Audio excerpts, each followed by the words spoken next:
Hello বন্ধুরা, মিতালি কিচেনে স্বাগতম। চলে এসেছি আজকে একটা নতুন রান্না নিয়ে, মটন বিরিয়ানি। তো ঝটপট মটন বিরিয়ানিটা দেখে নাও কেমন করে করলাম। তো দেখো, এখানে দেয়ারডুন রাইসটা আমি আলাদা করে ভাত করে নামিয়ে রেখে দিয়েছি কিছুটা গোটা গরম মশলা দিয়ে। এখানে দেখো মাঝারি সাইজের 4টে পেঁয়াজ কেটে নিয়েছি। পেঁয়াজটা কিন্তু আমি সবকটা ভাজবো, একটু বেশি তেল দিয়ে ভাজবো। দিয়ে আমি কিন্তু অর্ধেকটা পেঁয়াজ তুলে রাখবো, অর্ধেকটা পেঁয়াজ কিন্তু রান্নায় লাগাবো। তো দেখো, অর্ধেকটা কিন্তু আমি বেরেস্তা রেখে দিয়েছি।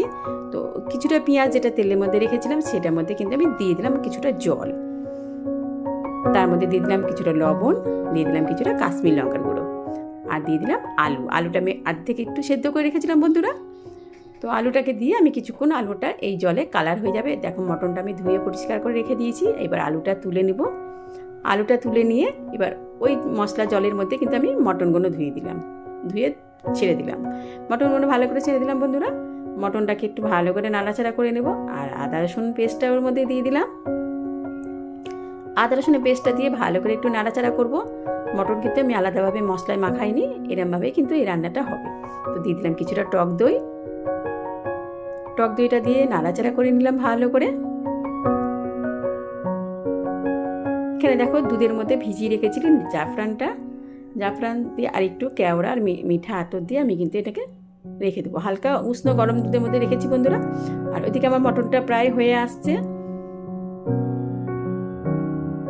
চলো, এই দেখো মটনটা একদম কমপ্লিট হয়ে গেছে, প্রায় আমার 90% প্রায় সেদ্ধ হয়ে গেছে। আমি কিন্তু তেজপাতাটা তুলে দিলাম, গ্যাসটা কিন্তু আমি এখন নিভিয়ে দিয়েছি। এবার কিন্তু এর মধ্যে আলুগুলো আমি একটু সাজিয়ে দেবো। আলুগুলো সাজানোর পর দিয়ে দেবো কিছুটা বিরিয়ানি মশলা, দিয়ে দিয়েছি কটা ডিম, আর দিয়ে দিলাম কিছুটা টক দই। ঝটপট হয়ে যাবে বন্ধুরা, এরমভাবে একবার করে দেখো। দিয়ে দিলাম কিছুটা বেরেস্তা। অনেক সময় অফিস কাজে যেতে হয়, অনেকের কাজ থাকে, তো এরমভাবে করবে। তো দিয়ে দিলাম রাইসটা। এবার আমি দুধে ভিজানো কেশরটা দিয়ে দিলাম। এখানে আমি একটুখানি চিনি ব্যবহার করেছি বন্ধুরা, সেটা দেখানো হয়নি। তো দিয়ে দিলাম এবার বেরেস্তাটা। দেখো, ঢাকা দিয়ে রেখে দিয়েছিলাম একদম দমে প্রায় আধ ঘন্টা। এবার দেখো, আমার বিরিয়ানিটা কিন্তু ফাইনালি কমপ্লিট হয়ে গেছে। মটন বিরিয়ানি ঝটফট একদম করে ফেললাম বন্ধুরা। যদি একবার ভালো লাগে প্লিজ একটুখানি সাবস্ক্রাইব করে দিও। আর হ্যাঁ, বেল বাটনটা টিপতে ভুলো না কিন্তু। যদি ভালো লাগে শেয়ারটা করে দিও প্লিজ। দেখো, আমার মটন বিরিয়ানি একদম কমপ্লিট। কেমন হলো একটু জানিও কমেন্ট বক্সে। আবার চলে আসবো নতুন একটা রান্না নিয়ে। আজকের মতো